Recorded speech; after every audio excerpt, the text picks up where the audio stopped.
పులివెందుల్లో జరుగుతున్నటువంటి అదేవిధంగానే ఒంటిమిట్టలో జరుగుతున్నటువంటి రీపోలింగ్‌కి సంబంధించి నిన్న జరిగినటువంటి ఉధృతుల నేపథ్యంలో పోలీసులు హై అలర్ట్ ప్రకటించడం జరిగింది. నిన్న చూస్తే ఒక యుద్ధ వాతావరణం. పెద్ద ఎత్తున వైసీపీకి సంబంధించిన నేతలందరూ కూడా పోలింగ్ బూతుల్లోకి చొరబడి పెద్ద ఎత్తున అక్రమాలకు పాల్పడినట్లు పోలీసులు, ఎన్నికల అధికారులు గుర్తించడం జరిగింది. అందువల్లనే ఇవాళ రీపోలింగ్ నిర్వహిస్తున్నారు. అయితే పోలీసులు ఒక డీఎస్పీ స్థాయి అధికారి ఒక డైలాగ్ నిన్న విసరడం జరిగింది. ఓపిక నశించిపోయిన సందర్భంలోనే ఆయన చాలా ఘాటుగా మాట్లాడారు. ఆ వీడియో ఇప్పుడు పెద్ద ఎత్తున వైరల్ అవుతుంది. ఆయన ఏం మాట్లాడారో ఈ వీడియో లాస్ట్లో మీరే చూడండి. గన్ను తీశానంటే ఒక్కొక్కడు తాట తీస్తానంటూ కూడా చెప్పడం జరిగింది. అసలుకి మామూలుగా పోలీసులు సహకారం వాళ్ళు సహనం కోల్పోయే ఆ రకంగా కోపంతో మాట్లాడడం జరిగిందని మనం చెప్పొచ్చు.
నువ్వు పైకి ఎత్తు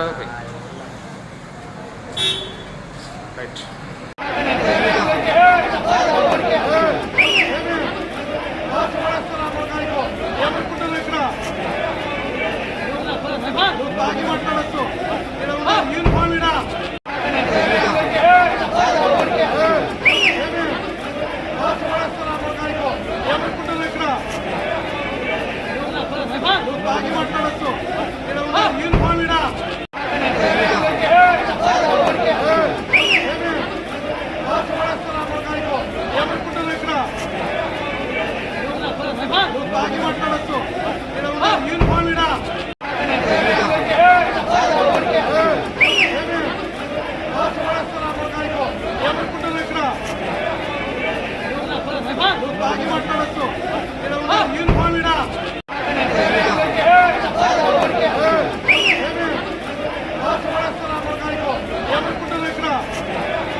బాగా మాట్లాడచ్చు.